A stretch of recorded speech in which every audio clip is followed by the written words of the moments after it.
जय जगन्नाथ बंधुगण समय जेतेबेले बदली थाए सेतेबेले सबु किछि बदली जाई थाए। सेथिपई भल समय बेले केबे भी गर्व करंतु नहीं एवं खराब समय बेले धैर्य रखंतु। तबे बंधुगण आजिर एही ज्योतिष कार्यक्रम तुला राशिर व्यक्ति विशेषंक पई बहुत ही अधिक गुरुत्वपूर्ण रहिछि। आज आमे जानिबा तुला राशि 2025 नवेम्बर मासटी किपरि रहिबो। तुला राशिर मासिक राशिफल विषय रे आलोचना करिबा। तुला राशिर व्यक्ति विशेष मानकर स्वास्थ्य, शिक्षा, प्रेम जीवन, वैवाहिक जीवन, भाग्य, कैरियर एवं व्यापार वाणिज्य विषय रे विस्तार रूप से आलोचना करिबा। नवग्रहंकर स्थिति मध्य देखिबा। नवग्रह केउं प्रकारर फल देबारे सक्षम हेबे ताहा मध्य देखिबा। काहींकिना एही मासरे देवगुरु बृहस्पति आपणकर कर्मस्थान रे उच्च अवस्था को आसुछंती। एहा सहित बुध, शुक्र, सूर्य मध्य राशि परिवर्तन करिवे। आउ शेषरे अशुभ फल प्रदान करुथुबा ग्रह मानकर किछि विशेष प्रतिकार विषय रे मध्य जानिबा। सेथिपई भिडियोटी को शेष पर्यंत देखंतु। चलंतु आज आरंभ करिबा आजिर एही कार्यक्रम को, जहा आपणकर जन्म राशि एवं चंद्र राशि उपरे आधारित।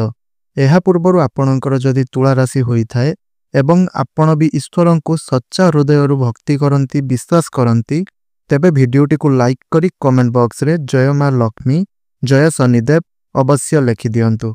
तो सर्वप्रथमे जानिनेबा एही नवेम्बर मासरे तुला राशिर नवग्रहंकर स्थिति किपरि रहिबो। तो बंधुगण जेबे नवेम्बर मास आरंभ हेबो तो तुला राशि रे नवग्रह मानकर स्थिति किछि एही प्रकारर रहिबो। तो बंधुगण राशि चक्रर सप्तम राशिटी हेउछि तुला राशि एवं आपणकर राशिर अधिपति हेउछंती शुक्रदेव एवं शुक्र आपणकर प्रथम भावरे सूर्यंक सहित विराजमान अछंती। आपणकर द्वितीय भावरे मंगल एवं बुध विराजमान अछंती एवं आपणकर पंचम भावरे राहु विराजमान अछंती। षष्ठ भावरे शनि एवं दशम भावरे देवगुरु बृहस्पति विराजमान अछंती एवं आपणकर एकादश भावरे केतु विराजमान अछंती। तेबे सर्वप्रथमे आसंतु जानिबा आपणकर स्वास्थ्य किपरि रहिबो एही नवेम्बर मास 2025 रे। बंधुगण कुंडलीर प्रथम भाव होई थाए आपणकर स्वास्थ्यर भाव, आपणकर इम्यूनिटी सिस्टम रो भाव एवं प्रथम भावर अधिपति शुक्र आपणकर प्रथम भावरे विराजमान अछंती। एही मासरे आपणकर स्वास्थ्य बहुत ही भल रहिबो। शुक्र आपणकर प्रथम भावरे थिबारु आपणकर स्वास्थ्य खराब हेबो नाही। जदि पूर्वरु आपणकर स्वास्थ्य खराब रहिथिला, स्वास्थ्यगत समस्या लागि रहुतुला, ताहा सब दूर होई जिवो। आपणक इम्यूनिटी सिस्टम जदि कमजोर थिला ताहा मजबूत हेबाकु लागिबो। किंतु सूर्य आपणकर प्रथम भावरे कमजोर अवस्था थिबारु निश्चिंत समय समय आपणक निकटरे क्रोध देखा देई पारे, अग्रसन देखा देई पारे, जाहारे फल स्वरूप आपणकर मुंडबिंधा भली समस्या गुड़िक देखा देई पारे। एथि प्रति ध्यान रखंतु।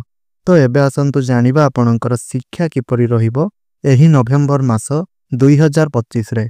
बंधुगण पंचम भाव होई थाए आपणकर शिक्षार भाव एवं पंचम भावर अधिपति शनिदेव आपणकर षष्ठ भावरे से विराजमान अछंती।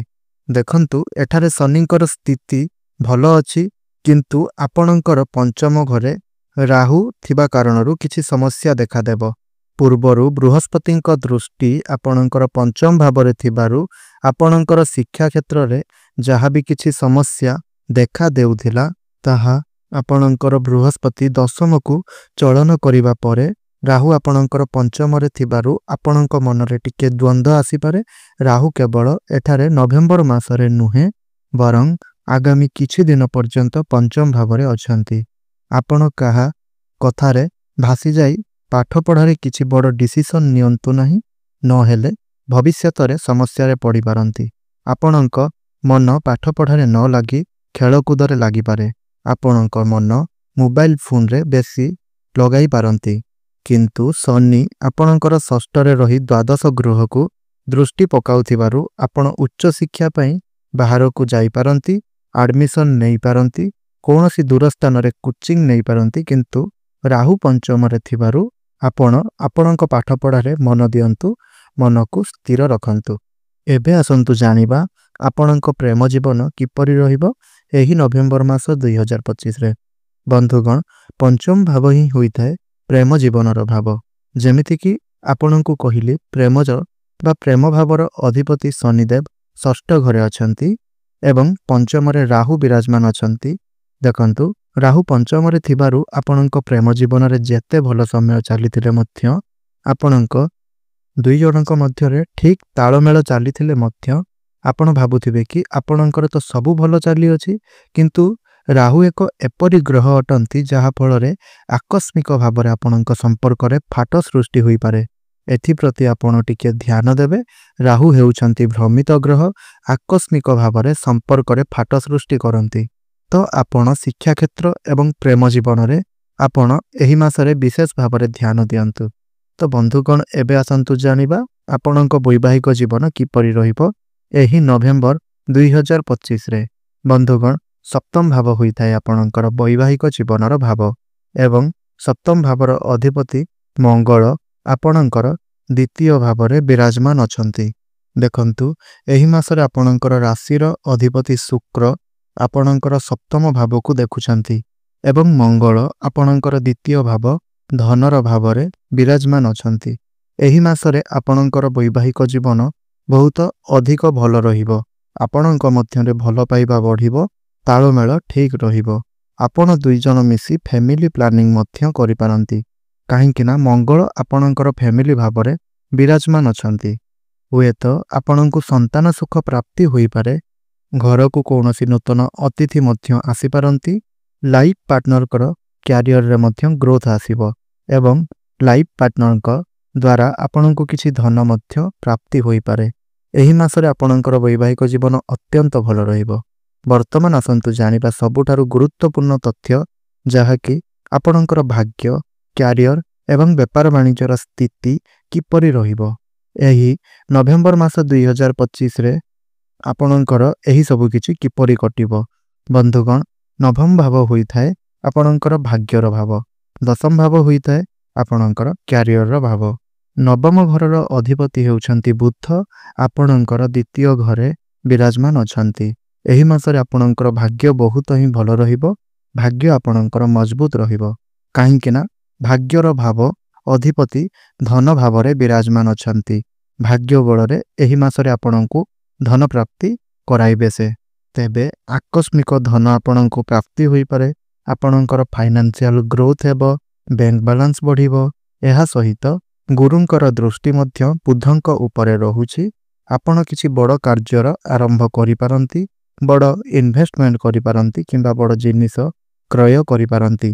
ଏହି ମାସରେ ଭାଗ୍ୟ ବଳରେ ଆପଣ ଦୂର ସ୍ଥାନକୁ ଯାତ୍ରା କରିପାରନ୍ତି। ଆପଣଙ୍କର ମନ ଧର୍ମ ଆଡ଼କୁ ଅଗ୍ରସର ହୋଇପାରେ, ଆପଣ ଧାର୍ମିକ ସ୍ଥାନକୁ ଯାତ୍ରା କରିପାରନ୍ତି। ପୈତୃକ ସମ୍ପତ୍ତିରୁ ଆପଣଙ୍କୁ ଲାଭ ପ୍ରାପ୍ତି ହେବ ଓ ପିତାମାତାଙ୍କର ସାହାଯ୍ୟ ସହଯୋଗ ଆପଣଙ୍କୁ ପ୍ରାପ୍ତି ହେବ। 23 ନଭେମ୍ବର ପରେ ବୁଧ ବକ୍ରି ହୋଇକରି ଆପଣଙ୍କର ପ୍ରଥମ ଭାବକୁ ଆସିବେ।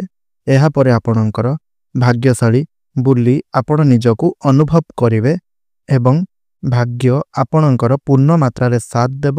ବନ୍ଦ ହୋଇଯାଇଥିବା କାମ ପୁଣି ଥରେ ଆପଣଙ୍କର ଚାଲୁ ହେବା ପାଇଁ ଲାଗିବ। ତେବେ ଯଦି କ୍ୟାରିୟରର କଥା ହେବା, ତାହେଲେ କ୍ୟାରିୟରର ଭାବରେ ବୃହସ୍ପତି ବିରାଜମାନ କରିଛନ୍ତି। ଦେଖନ୍ତୁ, 18 ଅକ୍ଟୋବର ଠାରୁ ବୃହସ୍ପତି ଆପଣଙ୍କର ଦଶମ ଭାବକୁ ଆସିସାରିଛନ୍ତି। ତ କ୍ୟାରିୟର କ୍ଷେତ୍ରରେ ଆପଣ ବହୁତ ଅଧିକ ଉନ୍ନତି କରିବେ। ଆପଣଙ୍କର ମ୍ୟାନେଜମେଣ୍ଟ ବହୁତ ଭଲ ରହିବ, କମ୍ୟୁନିକେସନ୍ ସ୍କିଲ୍ ବହୁତ ଅଧିକ ଭଲ ରହିବ।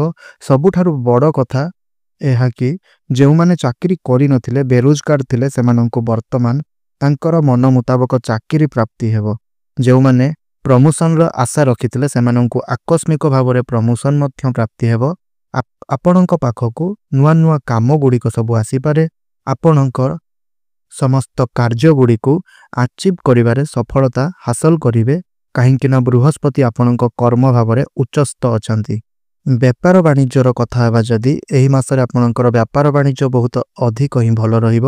ଖାସ୍ କରି 15 ନଭେମ୍ବର ପରେ ଆପଣଙ୍କର ବେପାର ବାଣିଜ୍ୟ ବହୁତ ହିଁ ଭଲ ରହିବ। ଯେତେବେଳେ ସୂର୍ଯ୍ୟ ଆପଣଙ୍କର ଧନସ୍ଥାନକୁ ଚଳନ କରିବେ, ଲାଭ ଭାବର ଅଧିପତି ଆପଣଙ୍କର ଧନ ଭାବକୁ ଚଳନ କରିବେ, ତ ଧନରେ ଲାଭ ସହିତ ଆପଣଙ୍କର ଡେଲି ଇନକମ୍ ମଧ୍ୟ ବଢ଼ିବ। ନୂତନ ବ୍ୟାପାର ବାଣିଜ୍ୟ ମଧ୍ୟ ଆରମ୍ଭ କରିବେ। व्यापार वाणिज्य उन्नति प्रगति करिवे। एबे आसंतु जानिबा किछि उपाय विषय रे जहा द्वारा आपणकर जहा भी किछि असुविधा रहउतला ताहा दूर होई जिवो। तो सबुठारु प्रथम कथा एहा कि आपण शुक्रंकर बीज मंत्र जप अवश्य करंतु। तो शुक्रंकर बीज मंत्रटी हेउछि ओम द्रांग द्रिंग द्रंग स्वः शुक्राय नमः। एहाकु 108 थर जप करंतु। हनुमान चालीसा पाठ करंतु एवं प्रत्येक दिन सूर्य को जलार्घ्य अर्पण करंतु। शुभ फल प्राप्ति हेबो एवं आपणकर भाग्य उन्नति आसिबो। तेबे एहा थिला तुला राशिर नवेम्बर मासर संपूर्ण विवरणी विषय रे। तेबे आशा करुछि आजिर एही भिडियोटी आपनकु निश्चिंत रूप से भल लागिथिबो। भल लागिले भिडियोटी को लाइक करी चैनल को सब्सक्राइब करि दियंतु एवं कमेंट बॉक्स रे जय मां लक्ष्मी जय शनिदेव अवश्य रूप से लिखि दियंतु। धन्यवाद। जय जगन्नाथ।